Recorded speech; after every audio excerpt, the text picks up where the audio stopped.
Hi guys! Ano ba? Hello or hi? Oh no!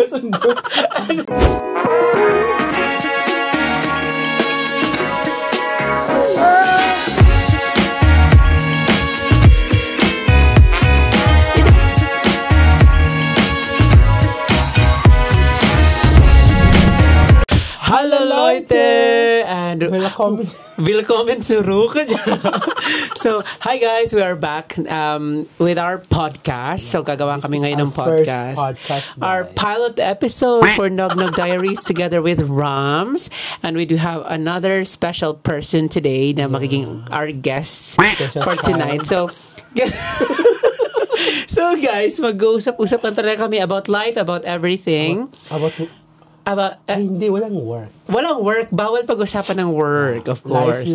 Life sa Germany, ganyan-ganyan. Life, husband life. So, ito yung title natin for today. What's our title? Tilawibi! So, ayan, guys. Hindi ko alam kung bakit naisip ko ba yung Tilawibi, pero kasi ang funny, no? So, Tilawibi means patikim. Ako. Right? Patikim. Oo.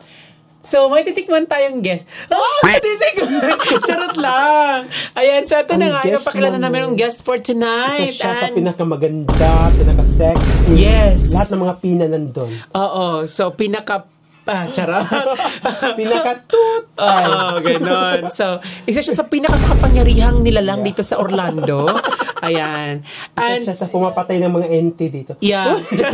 So, please welcome Bienalyn Carbos! A.K.A. Linlin. Sabog na sabog na kailangan nyo. Ayan. Lahat ng diliingon natin Ayun nga, kamusta? Ikaw yung unang guest namin for today sa podcast. Nandun yung saya ko, saya. So, ayun. Grateful naman ako. At ungrateful at the same time. Kasi parang yung pag-introduce sa akin, parang binastos yung pagkatao ko eh.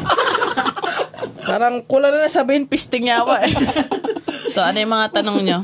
Sige, try ko sagutin maayos. Sige. So, kamusta ka?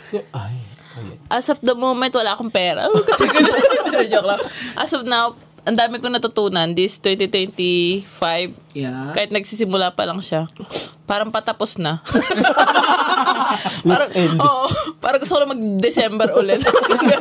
So, by now, first time ko kasi mag-ibang bansa. So, malungkot. Oo, parang oo. Pero hindi ako tulad ng iba na nakaka-experience ng depression. Siguro nakaka-experience ako kasi old-fashioned way akong mag-handle ng depression siguro by alak. And kami pala. Oo, mostly by prayers rin kasi syempre maraming umaasang pamilya sa amin. Hindi lang naman ako, sila rin. Lalo na itong mga to. Ito, ewan ko kung anong plano nito sa buhay. Okay ka pa ba? Okay so, pa naman. Lahat kami may mga goals. So, sana lahat, prayers ko sa amin lahat. Sana lahat ng gusto namin sa buhay matupad. Yun lang. That's so nice. Tapos, hindi ko saga ba ito? Hindi ka kasama sa prayers. Sabi ko sa'yo, ikaw na hindi. Tony Talks pala to. Oo. Tapos, hindi ka ba umiyak? Pero, di ba, since it's your first time to go abroad, anong feeling nung time na, di ba kasi ang tagal natin nag-process? Wait lang. Anong ganap mo? Paganda lang din siya. Stop toys? Paganda lang. So yun nga, first abroad mo, and syempre ang tagal nating naghintay, di ba? Like, isang taon tayo naghintay, right? More than so, ang tagal. Guys, hour. kasi, it's for you guys to know, it's not easy papunta dito. Kasi, ang haba ng proseso talaga. Like, nag-aral pa kami ng language. Oo, may 3 months pa kami nag-aral sa Subic ng language class. Kailangan ipasa yun. And pag hindi ka nakapasa, babalik ka ulit. Right? So, bilang isang summa cum laude doon, share ko sa inyo experience ko. Ang hirap talaga pag-aralan ng German language bilang tamad rin ako mag-aral. Kasi minsan yung utak ko parang wala ng load eh. Tapos, umabot ako ng 3 take. Sa 3 take na yun, ako pa yung unang nakapunta dito. Siya yung anak ng Diyos. Kasi yung papers ko complete. So, sa mga gustong mag-ibang bansa, payo ko lang sa inyo para maganda yung credentials nyo. Kumuha kayo ng mga TESDA certificate na free siya sa online, yung e-TESDA. Hindi po i-sponsorship, pero sponsor na ako ng TESDA, okay lang. Maganda po yung idea na yun. Kasi yun, nakuha ko yun sa dati kong professor. So, they gave me us, sa school namin, they gave us an idea na kumuha kayo ng certificate as much as you can, hanggang may oras kayo.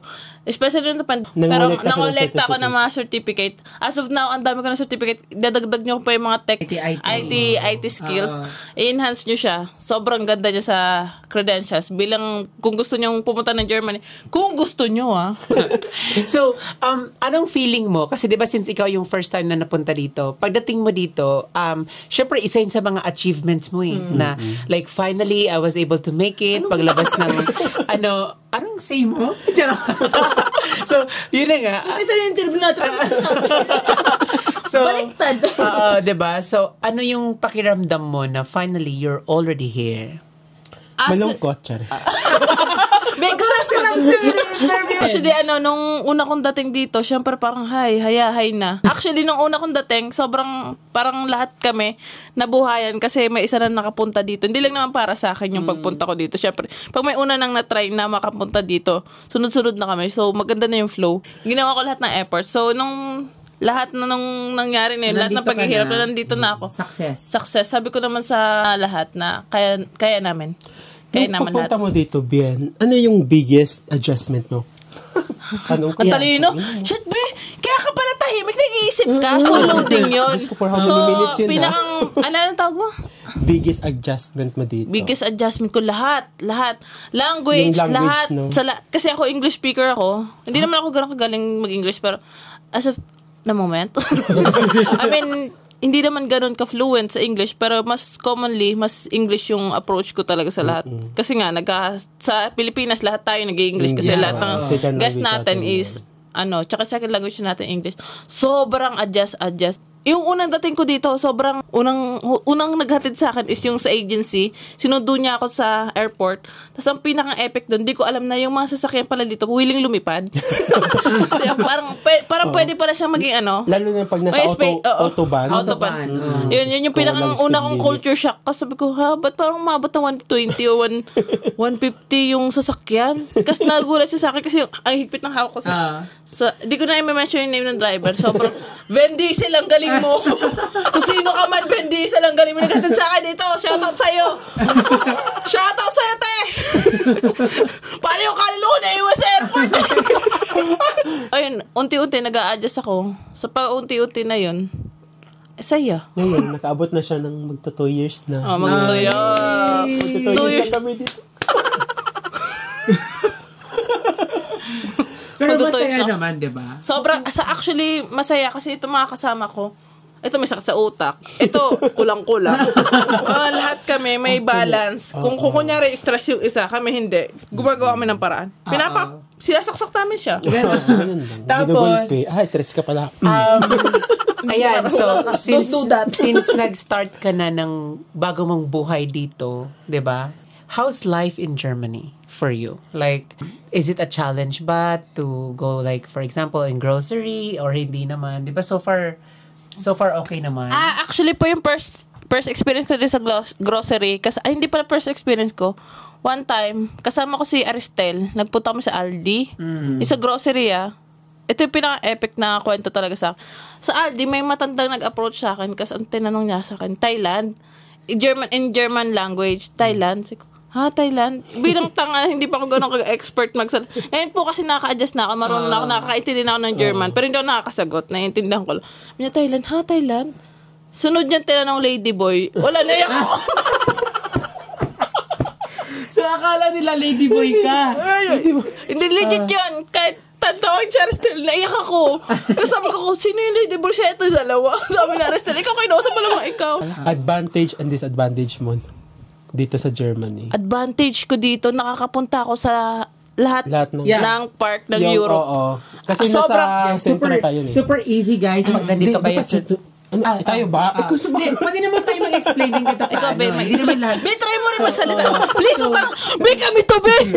So, super easy naman, guys. Pag nandito kayo sa Germany, like, super easy naman mag-travel cross-country. Kasi, since Germany is in Central Europe, marapit lang siya, like, sa Paris, sa Belgium. Like, tawid-tawid lang kayo. Isang bus lang yan, guys. Although, medyo, like, may 10 hours ride, 6 hours ride. Depende, pero at least yon kaya mong i-access by bus. Like, hindi mo na kailangan lumipad, mag-immigration, whatever. Tapos cheap pa siya, guys. No, tapos tamang chill lang kayo sa bus, ganun. Mostly, ako bilang sanay sa road trip, gusto ko yung Flixbus. Prague. Oo.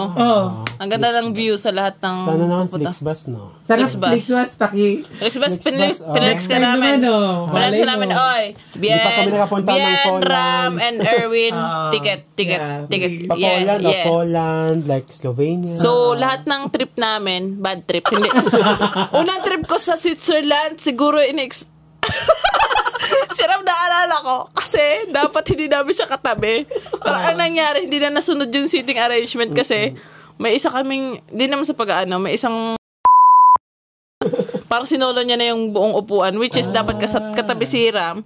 Kasi nagtanggal pa siya ng sapatos. Ewan ko, para ilayo siguro kami sa lahat. Tapos nilagay pa niya sa parang... yung paan niya, tinaas niya pa. Ang bango. Grabe. Ang bango ng air freshener. Sarap. Grabe, nakatulog kami lahat doon. Alam niyo kung bakit? Dahil sa paan niya. Ayun. Sobrang ganda dito kasi yung advantage dito, lahat ng yung Schengen visa namin, ang daming country na access. Tapos lahat safe yung travel actually. So, next question. This is from the internet. May funds ka na pala. Only funds. Where would you be if you hadn't followed your dream na pumunta dito? So, saan ka dapat? Saan mo gusto magpunta? Anong work mo dapat? Actually, hindi naman sa pagmamayabang, pero yabangan na natin. Kwento ko to eh. Ayan, alam ko na yan kung saan siya. Ang ganda ko. Hindi, actually, ang dami kong offer kasi nga, mataas nga yung credential ko, tsaka, ayun, masipag kasi ako eh. Umaakit ako sa bubong kahit wala. Naging panday din to. Pero yung electrician yun. One time, sabi, walang tao sa housekeeping. Ayun, naglinis ako. Kahit front desk ako. Ganun ako pasikat. Kasi, wala, bida-bida ako eh. Tsaka lahat ng OT na So, lahat ng sipag mo, may tiyaga, may linaga. Ano daw? Tapos, yung dream job mo. Ang dream job ko is... Maging Italian model, di ba? Dumating po ako dito, pinagkakalat ko Italian model ako. So, may isang linutuin niya kaming tropa. Lahat ng dadating, sasabihin niya... Ay, niya pala kang Ingrida. Lahat ng nakikita niyang pagong dating na tauhan dito, sinasabi niya Italian model daw. Diyos ko, nakakaya. Biro lang naman akin. Siguro kung wala ako dito ngayon, is either Australia or Singapore. Nasa dalawang bansa na yun. Kasi Australia, nandun yung parents ko. Parents ba? Hindi. Andun yung mama ko, tapos biological mother. Hindi ko na shout yung pangalan, pangit eh. Tapos yung kapatid ko andun na rin. Kasi, ayun. Sa Singapore kasi maganda yung offer sa akin. Operational supervisor. Shit, ganda ko dun. Kung siguro ang kinis ko ngayon. Question round. Try mo, be. Try mo lang, be. Try mo ako tanong. Na-question ako, di ba? Inungulangot ako, gago na kabis. So, bilang guest, anong tanong ko sa inyong dalawa? Ano yung mga biggest mistake na naisip nyo nagawa nyo dito sa Germany? So far, wala naman akong biggest mistake. So far, ngayon, wala naman akong regrets na nandito din ako kasi pangarap ko to eh, di ba? Yung tumira sa Europe, mamuhay dito kasi I'm enjoying it naman kasi, di ba, ang tagal ko na namang dependent sa parents ko. Lagi lang naman ako nasa bahay before.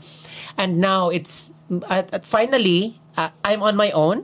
So, ngayon ko na nagagawa talaga yung mag-grocery para sa sarili ko. I have to wake up in the morning, paglutuan yung sarili ko kasi wala akong magulang na And so far, na-enjoy ko siya. Kasi, alam mo yun, parang na-enjoy kong gumawa ng mga household chores. Chores bang tawag doon na ako lang. Na kaya ko pala. Napakahirap kaya magluto ng pancit canton. Oo, yun. Pancit canton, fried egg, hotdog. Itlog. Mahirap para sa amin yun. Mga bacon. Ano pa ba? Ako po marunong po kasi magluto.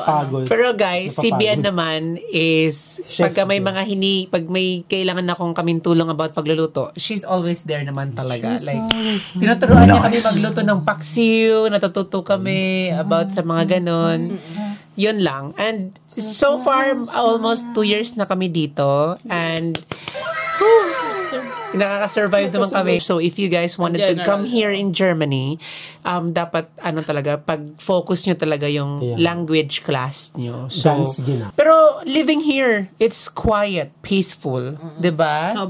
Sobrang peaceful. Alas 7 pa lang, wala nang tao sa kalsada eh. Tapos alas 10, bawal lang magingay. Bawal lang magingay. Like, tahimik na, ganun. Silent na kaming lahat. Tapos, siguro lahat kami nakapag-adjust na sa, di ba yung bawal maingay sa mga public transportation? Bawal yun.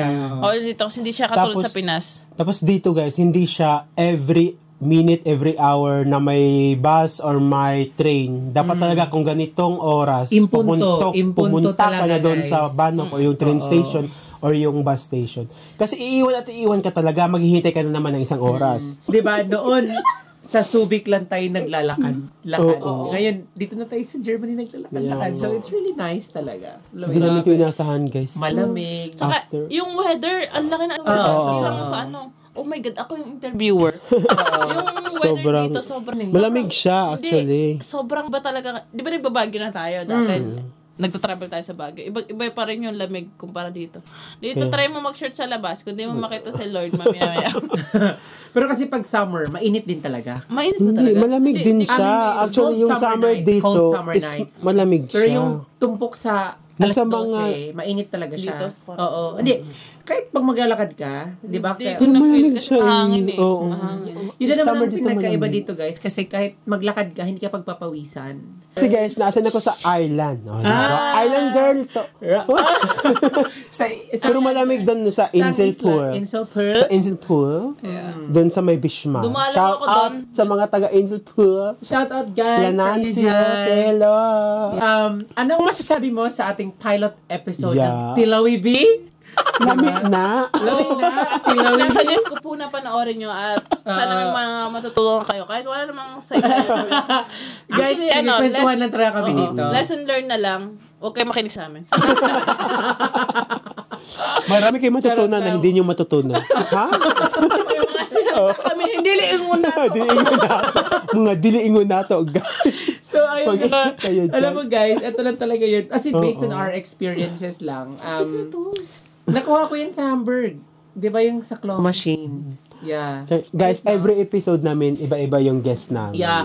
Hopefully, iba-iba yung guest pala nila.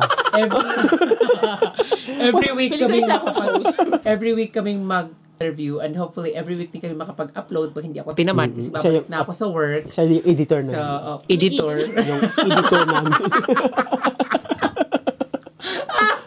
Yung editor-in-chief. Editor-in-chief. And guys, I have a surprise since this is a Tilawi B. I have a surprise for them.